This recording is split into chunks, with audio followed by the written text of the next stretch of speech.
UGC net Saraswati academy में आरती वर्मा आप सभी स्टूडेंट को गुड आफ्टरनून। पेपर 2 एजुकेशन शिक्षा शास्त्र यूनिट 3 से अधिगम के सिद्धांत यूनिट 3 है, यानी कि यूनिट 3 से ये टॉपिक लिया है। यूनिट 3 है आपकी, और ये आपका जो है अध्याय, यानी कि पार्ट आप 3 कह सकते हैं, अध्याय आप जो है 3 कह सकते हैं। ठीक है, ये अध्याय यानी कि अध्याय 3 से है ये टॉपिक। तो अधिगम के सिद्धांत, अब आप देख सकते हैं अधिगम के सिद्धांत यानी कि व्यवहार परक सिद्धांत होते हैं। ठीक है, और एक आपका होता है अधिगम यानी कि संज्ञानात्मक सिद्धांत और सामाजिक अधिगम सिद्धांत।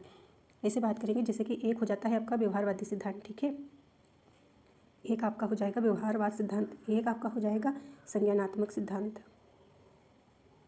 संज्ञानात्मक सिद्धांत, एक आपका हो जाएगा सामाजिक सिद्धांत। ठीक है, इस प्रकार से आपको पढ़ना है। तो ये सामाजिक सिद्धांत हो जाएगा। तो यहाँ पे हमने लिख दिया है, तो यहाँ से आप जान सकते हैं अधिगम के सिद्धांत 2 भागों में बटे होते हैं। सामाजिक भी सिद्धांत होता है, पर इसको जो है किसी किसी बुक में नहीं होता है। मतलब हर टीचर अलग अलग इसी प्रकार से पढ़ाता है, जैसे जिस बुक में होता है उस हिसाब से। ठीक है, तो इस प्रकार से आपको 3 प्रकार से पढ़नी है, यानी कि व्यवहार सिद्धांत आपको पढ़ने हैं अधिगम के, और संज्ञानात्मक के अंतर्गत सिद्धांत पढ़ने हैं, और सामाजिक के अंतर्गत आपको सिद्धांत पढ़ने हैं।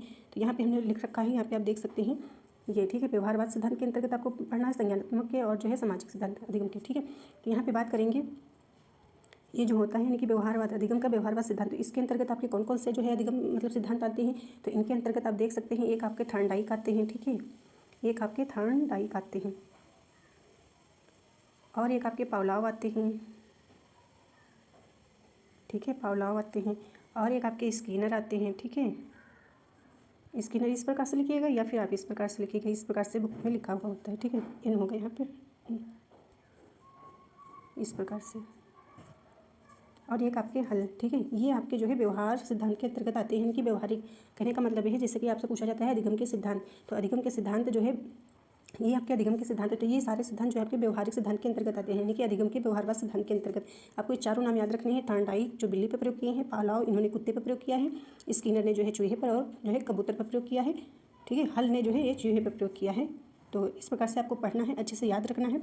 इसके बाद आप देखना है संज्ञानात्मक सिद्धांत के अंतर्गत, इनके अंतर्गत जो है यानी कि अधिगम सिद्धांत के जो है अंतर्गत जो संज्ञानात्मक सिद्धांत है। ठीक है, तो इनके अंतर्गत आप देख सकते हैं कि इनके अंतर्गत जो है बताया गया है कोहलर। ठीक है, कोहलर आते हैं। ठीक है, इन्होंने जो है प्रयोग किया है चिंपैंजी बंदर पर, यानी कि सुल्तान जो वनमानुष जो था, सुल्तान जिसका नाम था, उस पर प्रयोग किया।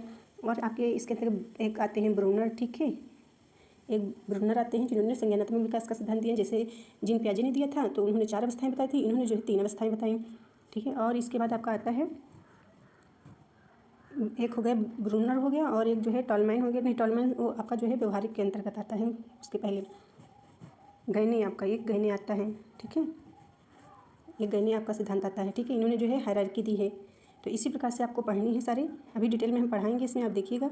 और ये जो है इसके अंतर्गत जो है सामाजिक अधिगम सिद्धांत के अंतर्गत कौन से आते हैं, तो इसमें आपके अल्बर्ट बंडोरा जी आते हैं। ठीक है, तो आप सभी स्टूडेंट को पता है, जो इन्होंने बताया है सामाजिक व्यवहार पे जो है बात करी है, यानी कि जो बालक समाज में सीखता है, देखता है, उसी प्रकार का अनुकरण करता है, व्यवहार सीखता है। तो यहाँ पे हमने आपको मतलब अधिगम व्यवहार सिद्धांत के अंतर्गत हमने आपको सिद्धांत बताए, मतलब किन किन में कौन कौन से मनोवैज्ञानिक आते हैं, और इनके अंतर्गत मतलब हमने आपको बताया। तो यहाँ पे लिखा भी हुआ है, आप देख भी सकते हैं, ये व्यवहार के अधिगम के व्यवहार सिद्धांत। तो यहाँ पे आप देख सकते हैं ये दिया गया है, यानी कि थॉर्नडाइक अभी हमने आपको बताया। तो इन्होंने थॉर्नडाइक ने जो है प्रतिनियोग तथा भूल सिद्धांत दिया है। ठीक है, ये इसके अंतर्गत है सिद्धांत। और ये जो है पावलोव ने जो है अनुकूलित अनुक्रिया सिद्धांत दिया है, शास्त्रीय अनुबंध सिद्धांत। BF स्किनर ने सिद्धांत दिया है क्रिया प्रसूत अनुबंध सिद्धांत, सक्रिय अनुबंध सिद्धांत, मतलब दूसरा नाम है अन्य नाम।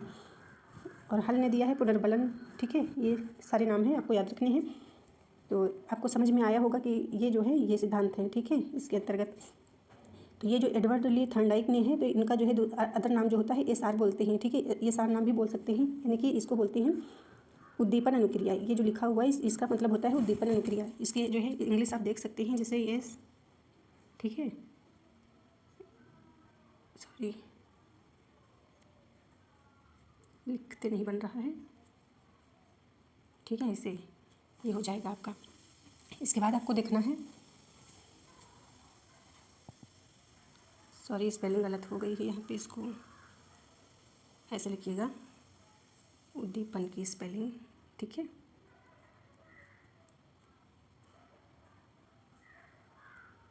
ऐसे इसके बाद। ठीक है, ये हो जाएगा आपका उद्दीपन, इसको उद्दीपन या उद्दीपक आप बोलिएगा। ठीक है, इस प्रकार से, और ये आपका यस हो जाएगा। ठीक, फिर आर जो आपका है रिस्पॉन्स हो जाएगा।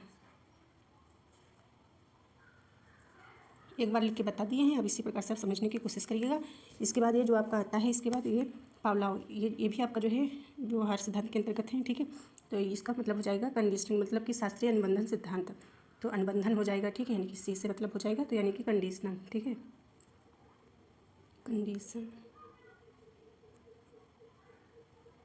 कंडीशनिंग बोल दीजिएगा, ठीक है। मतलब अनुबंधन का मतलब होता है जैसे एक या दो या अधिक पक्षों के बीच जो है समझौता होता है इनकी, ठीक है। और इसी प्रकार से आपको जो है पढ़ना है। तो ये जो है अदर नाम है, तो आपको याद रखिएगा कि जो है कभी कभी पूछ लिया जाता है ये एसआर सिद्धांत किसने दिया है, या कोई आपसे पूछ ले तो आपको बता देता है कि हाँ ये जो है थॉर्नडाइक का है। और ये पावलाव का जो है सीआर हो जाएगा, ठीक है। आपको याद ऐसे करना है, इसको थॉर्नडाइक को सॉरी से याद कर लेना है, एसआर से, ठीक है। और पावलाव को केयर से याद कर लीजिएगा कि इसके अंतर्गत ये आपका आता है सीआर यानी कि केयर से, और बीएफ स्किनर को जो है रोज से, ठीक है, आर और एस यानी कि इसका हो जाएगा रिस्पॉन्स, उसका उद्दीपन, ये जो भी हमने बताया आपको लेकर के, ठीक है। बाकी आपको पढ़ना क्या क्या है यहाँ पे देख सकते हैं, बहुत से आपको सारे सिद्धांत पढ़ने हैं, अलग अलग नाम दिए गए हैं जो अन्य नाम हैं, तो आप कन्फ्यूज नहीं होना है, आपको सभी ये आने चाहिए। तो यहाँ पे आप देखिए जो इम्पोर्टेंट था इसको हमने आपको बता दिया है। अब इसके बाद आपको देखने हैं अन्य नाम जो इनके हैं, यहाँ पे देख सकते हैं एडवर्ड ली थॉर्नडाइक यानी कि अधिगम का सिद्धांत, यहाँ से याद करिएगा थॉर्नडाइक का व्यवहारवाद सिद्धांत, ठीक है। तो ये थॉर्नडाइक जो है इन्होंने जो है सिद्धांत दिया है, तो ये देख सकते हैं प्रयास एवं त्रुटि का सिद्धांत, इसके जो है अदर नाम है, बहुत से नाम है, यदि कोई भी नाम इसमें से आपको दिखता है पेपर में तो आप समझ जाइएगा कि ये थॉर्नडाइक का सिद्धांत है। तो प्रयास एवं त्रुटि का सिद्धांत, संबंधवाद का सिद्धांत और बंधवाद का सिद्धांत, उद्दीपक अनुक्रिया सिद्धांत, संयोजवाद सिद्धांत, चयन का सिद्धांत, प्रयत्न एवं जो है भूल का सिद्धांत, या प्रयास, यहाँ पे प्रयास या जो है प्रयत्न अलग अलग नाम दिया गया है, ये सारी अभी हमने आपको बताया, और प्रयोग किस पे किया, बिल्ली पे किया है। इसके बाद अगला आपका आता है पावलाव का, ठीक है, पावलाव सिद्धांत यानी कि आईपी पावलाव का व्यवहारवाद सिद्धांत, ठीक है। तो यहाँ पे देख सकते हैं इन्होंने जो है बताया कि शास्त्रीय अनुबंधन सिद्धांत, ठीक है, और इसके अदर नाम है अन्य नाम, मतलब तो कोई भी नाम पूछा जा सकता है आपसे इतने सारे नामों में, तो ये आपको बताना है पावलाव के द्वारा है ये अधिगम सिद्धांत, ठीक है। तो उद्दीपन अनुक्रिया उद्दीपक या आप कह सकते हैं उद्दीपन, तो अनुकूलन सिद्धांत हो जाता है, फिर अनुकूलित अनुक्रिया सिद्धांत हो जाता है, फिर इसके बाद आप देख सकते हैं संबंध अनुक्रिया, यहाँ पे ये देख सकते हैं जो पावलाव का है, ये पॉइंट हमने जो अभी बताया था, ठीक है। तो ये अनुकूलित, ठीक है, ये आपका हो जाता है, ठीक है, ये यहाँ पे देख लीजिएगा, अच्छे से याद कर लीजिएगा।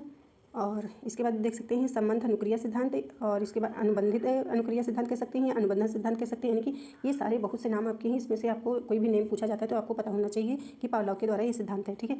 इन्होंने जो है कुत्ते पर प्रयोग किया था, और पावलाव एक प्रसिद्ध रूसी शारीरिक वैज्ञानिक थे। तो आपको ये व्यवहार से आपको समझ में आना चाहिए, ठीक है, जो हम आपको यहाँ पे बता रहे हैं, यहाँ पे जैसे व्यवहार है तो आपको समझ में आना चाहिए कि हाँ जो है सीखने से संबंधित है, व्यवहार से आंतरिक जो है प्रक्रिया, मतलब मानसिक प्रक्रिया का प्रयोग नहीं हो रहा है, मानसिक सोच का प्रयोग नहीं हो रहा है, ठीक है। और संज्ञानात्मक में जो है स्मृति यानी कि मतलब जो है मानसिक प्रक्रिया यानी कि मानसिक तौर पर सोच रहे हैं आप, ठीक है, और सूझ का सिद्धांत जैसे है, ठीक है। तो ये जो है संज्ञानात्मक बुद्धि का प्रयोग इसमें, ठीक है, बुद्धि के द्वारा होता है अधिगम, ठीक है, यानी कि याददाश्त आपकी हो गई, बुद्धि स्मृति इसके आधार पर, ठीक है। सामाजिक मतलब समाज में आप जो व्यवहार सीखते हैं देखते हैं इसके आधार पर, इस प्रकार से आपको याद रखना है कि कौन किसके अंतर्गत जो है मनोवैज्ञानिक आते हैं।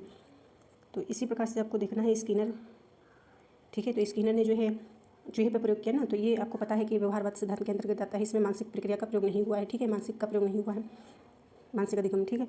तो यहाँ पे देख सकते हैं ये यानी कि बीएफ स्किनर व्यवहारवाद सिद्धांत, इसका जो है सक्रिय अनुबंधन सिद्धांत या क्रिया प्रसूत अनुबंधन या आरएस सिद्धांत बोल सकते हैं, आपको नाम याद रखना है जो है। और कबूतर पर प्रयोग किया था।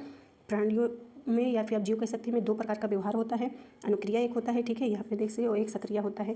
तो अनुक्रिया का संबंध कहाँ से होता है, अनुक्रिया का संबंध उद्दीपन से होता है, और सक्रियता किसी ज्ञात उद्दीपन से नहीं जुड़ी होती है या स्वतंत्र होती है। अगला सिद्धांत आप देख सकते हैं, अगला जो है क्लार्क हल के द्वारा है जो है, ठीक है। तो इनके अलग अलग नाम है। पुनर्बलन का सिद्धांत, यदि आपसे पूछा जाता है क्लार्क हल का सिद्धांत, ठीक है, यानी कि पुनर्बलन सिद्धांत किसने दिया है तो आपको बताना है हल ने दिया है, ठीक है। आवश्यकता अवलोकन का सिद्धांत किसने दिया है तो आपको बताना है कि क्लार्क हल ने दिया है। मतलब ये सारे सिद्धांत आपको जो है याद रखने हैं, मतलब नाम अलग अलग। इसके बाद आप देख सकते हैं, इसके बाद आपका आता है कोहलर अधिगम सिद्धांत, ठीक है, यानी कि ये संज्ञानात्मक सिद्धांत के अंतर्गत आता है। तो इसमें आपको याद रखना है कि जो है अधिगम का अंतर्दृष्टि सिद्धांत किसने दिया है, सूझ का अंतर्दृष्टि सिद्धांत किसने दिया है, गेस्टाल्ट सिद्धांत। तो कहने का मतलब इसमें ये हुआ कि जैसे कि अधिगम आपको ऐसे ही आपको याद हो जाना चाहिए कि अंतर्दृष्टि सिद्धांत या सूझ सिद्धांत, तो ये जो है किस सिद्धांत के, यानी कि संज्ञानात्मक सिद्धांत के अंतर्गत आएगा। सूझ यानी कि आप मानसिक क्रिया, ठीक है, और गेस्टाल्ट ये चिंपैंजी बंदर यानी कि वनमानुष यानी नाम जो था वो सुल्तान नाम था, ठीक है। इसके बाद देख सकते हैं कर्टलेबिन, ठीक है।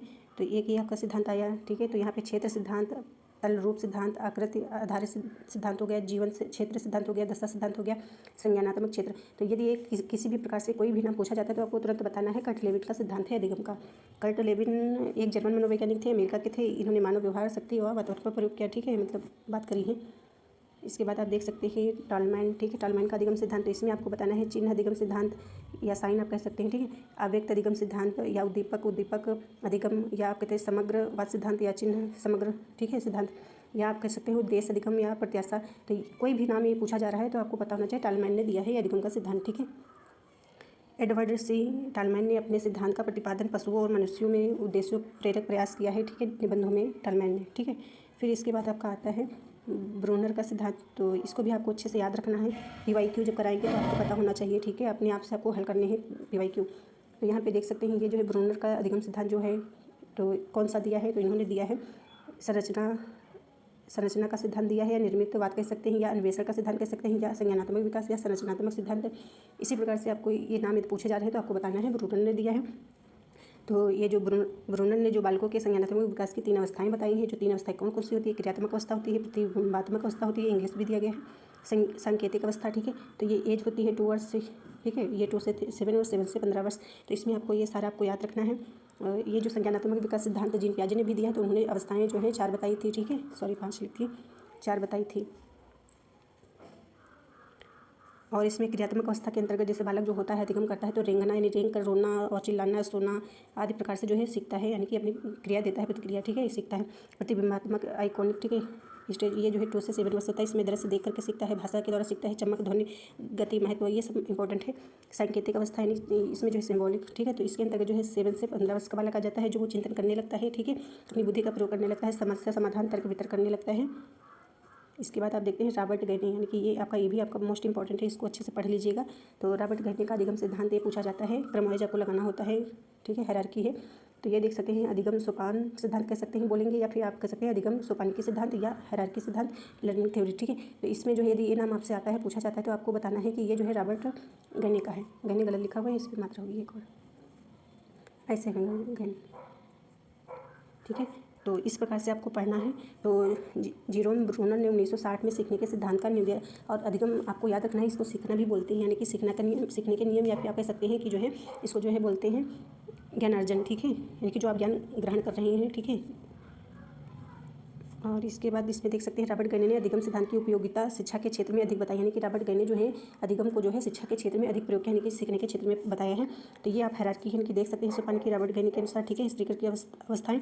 तो यहाँ पे देख सकते हैं एक संकेत अधिगम दिया गया है, ठीक है, संकेत अधिगम और उद्दीपक अनुक्रिया अधिगम हो जाएगा, श्रृंखला अधिगम हो जाएगा, और 4th पे आपका आएगा शाब्दिक सहचर अधिगम, विभेदात्मक अधिगम हो जाएगा, या विभेदन आप कह सकते हैं, संप्रत्यय या प्रत्यय कह सकते हैं, और सिद्धांत अधिगम कह सकते हैं, या आप नियम अधिगम कह सकते हैं, समस्या समाधान अधिगम कह सकते हैं। ये सारे आपके हैं, ठीक है। तो इसमें आपको क्या जानना है कि इसमें जो है ये 8 आपके हैं, 8 प्रकार के। तो यहाँ से आप डिवाइड करिएगा, ये जो आपके 4 इतने हो गए ये निम्न श्रेणी के हैं, यानी कि ये जो चारों हैं ये चारों आपके निम्न श्रेणी के जो है सिद्धांत अधिगम हैं, और ये जो हैं इसके ऊपर के ये सारे आपके उच्च श्रेणी के अधिगम हैं, मतलब सारे के सारे। और उच्च श्रेणी में जो है सबसे उच्च अधिगम जो है क्या है, तो ये आपका 8 नंबर का है, समस्या समाधान हो जाएगा। और इसमें निम्न श्रेणी के जो है अधिगम के अंतर्गत जो है ये आपका सांकेतिक अधिगम जो है सबसे निम्न श्रेणी का हो जाएगा। इसके बाद आप देख सकते हैं कि ये जो दिए गए हैं यहाँ पे, ये आपके जो सारे हैं ये, यानी कि ये चारों आपके जो निम्न श्रेणी के हैं चारों, मतलब अधिगम, ये इसमें जो है तर्क चिंतन अभाव होता है, यानी कि तर्क चिंतन नहीं हो सकता है, यानी कि संकेत में, उद्दीपन में, श्रृंखला में, शाब्दिक में ये तर्क चिंतन का अभाव रहता है। इसमें जो है तर्क चिंतन पाया जाता है। ये जो होते हैं ऊपर के चारों, यानी कि 5 से 8 तक। और फिर इसके बाद आपको देखना है एक पॉइंट, और इसमें ये जो 4 हमने जो बताया, तो इसमें से यहाँ पे देखना है ये जो इधर 3 लिखे हुए हैं, ये तीनों जो है मानव पश दोनों में अधिगम हो सकता है, ये तीनों, यानी कि संकेत, उद्दीपक और श्रृंखला। और 4 नंबर से 8 तक जो है मानव में सिर्फ अधिगम होता है, ठीक है, यानी कि शाब्दिक सहचर्य और विभेदात्मक, या आप कह सकते हैं विभेदन, ठीक है। तो इस प्रकार से, और यहाँ पे एक नियम याद रखना है, सिद्धांत अधिगम को जो है नियम अधिगम भी बोलते हैं। तो इस प्रकार से आपको जो है डिफरेंस भी याद रखना है कि हाँ अलग अलग नियम चेंज होते हैं, तो उनको भी याद रखिएगा। इसके बाद आपका सामाजिक अधिगम सिद्धांत आता है। तो सामाजिक अधिगम सिद्धांत में आप देख सकते हैं ये अल्बर्ट बंडोरा आपके आते हैं, तो आपको समझ में आ रहा होगा सामाजिक से, ठीक है।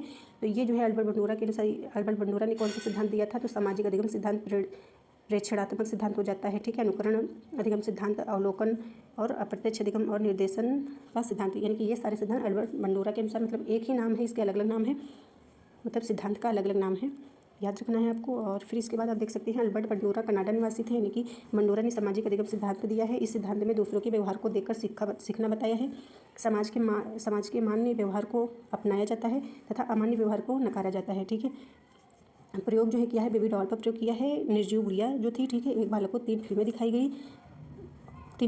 गई, ठीक है, जो तीनों अलग अलग जो है अधिगम होता है। ठीक है, बच्चों पर प्रयोग किया है, लेकिन इन्होंने बच्चों पर प्रयोग किया था। कहने का मतलब ये हुआ कि जो है बंडोरा जो है इन्होंने जो प्रयोग किया है मतलब गुड़िया पे किया है, निर्जीव गुड़िया नहीं कि बेबी डॉल पर। तो जैसे कि किसी बालक को जो है, ये बालक हो गया, ठीक है, इस बालक को जो है 3 प्रकार की फिल्में दिखाई गई। एक दिखाई गई सामाजिक फिल्म, ठीक है, एक दिखाई गई प्रेम पे आधारित फिल्म, एक दिखाई गई जो है हिंसात्मक फिल्म, यानी कि ठीक है।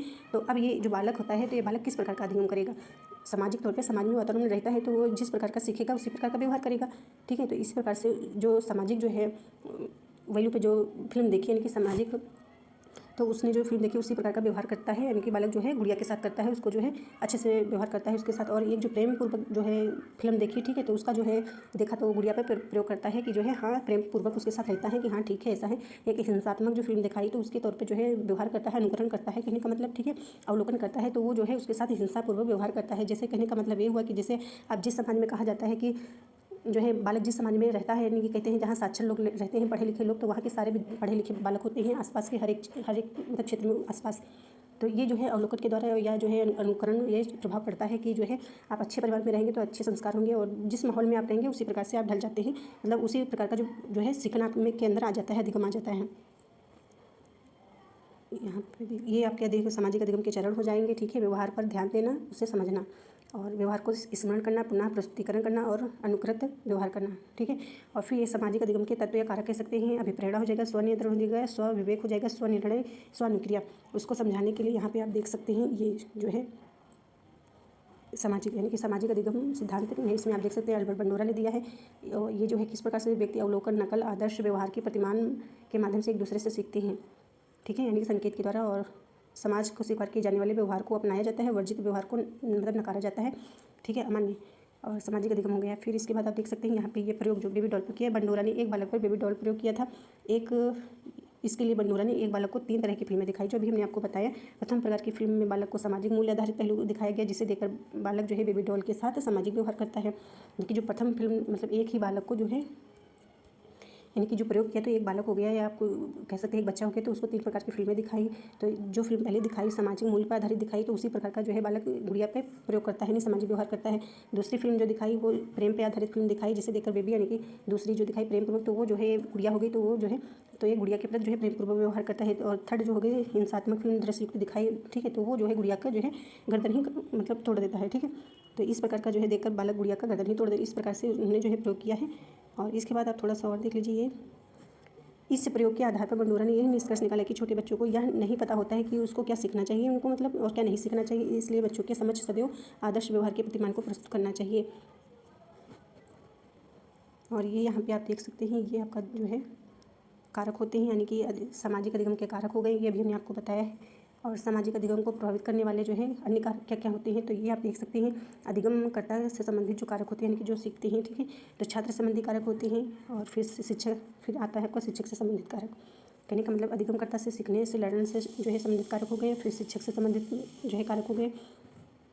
तो शिक्षक से संबंधित कारक के अंतर्गत जो है आपका आता है शिक्षक संबंधी कारक, पाठ्यवस्तु से संबंधित कारक एक हो गया, ठीक है, विषय वस्तु जो आप बोलते हैं, ये प्रक्रिया से संबंधित कारक हो गया। तो ये सारे आपके जो है यहाँ पे इंड करती हूँ, ये पॉइंट्स आप कुछ देख सकते हैं यहाँ पे, यानी कि जो आपके शब्द आए हैं, जो आपने ये जो है अधिगम सिद्धांत आपने पढ़े, तो कुछ ये जो आए सिद्धांत संज्ञान शब्द आया, इसको ये क्या होता है इसके बारे में आप जान सकते हैं। मानसिक प्रक्रिया होती है, ठीक है, ज्ञान ये क्या होता है वो जो है अनुभव होता है, ठीक है, इसी प्रकार से आपको जानना है। क्रिया, अनुक्रिया और अनुक्रिया प्रतिक्रिया, ये सभी एक चीज़ है। अनुक्रिया प्रतिक्रिया, उद्दीपक क्या होता है, उद्दीपक मतलब कोई भी बाह्य या आंतरिक परिवर्तन जो किसी जीव अंग को प्रभावित करता है, उद्दीपक या उत्तेजना बोल सकते हैं। यानी कि उद्दीपक जो इसमें शब्द बार बार प्रयोग हुआ है उसका मतलब हो जाता है लक्ष्य, यानी कि जो आपने लक्ष्य चुना। पुनर्बलन क्या हो जाता है, पुनर्बलन का मतलब हो जाता है कि किसी व्यवहार को मजबूत करना या दोहराने के लिए मजबूत करना, यानी पुनर्बलन उसको दोबारा से रिपीट करना उसको, ठीक है। ये किसी प्रक्रिया जो किसी व्यवहार को मजबूत करने या दोहराने के लिए इस्तेमाल की जाती है, चाहे वह सकारात्मक हो या नकारात्मक हो सकता है, बोल सकते हैं, ठीक है। और एक पॉइंट आपका वो जो क्या कहते हैं अनुबंधन होता है, तो अनुबंधन का मतलब होता है दो या दो से अधिक बच्चों के बीच जो है समझौता हो जाता है। तो इसी प्रकार से आपको याद रखना है और आप सभी स्टूडेंट अच्छे से पढ़ते रहें, अपना अपना रिवीजन करते रहें। रिवीजन बहुत ज़रूरी है। जब तक आप रिवीजन नहीं करेंगे, जो आप पिछला पढ़े होंगे, लर्न किए होंगे, सारा भूल जाएंगे। तो आप रिवीजन करते रहें, अच्छे से पढ़ते रहें, टाइम देते रहें, पढ़ते रहें। थैंक यू, धन्यवाद। अच्छे से पढ़ाई करें अपनी अपनी। ठीक है, थैंक यू।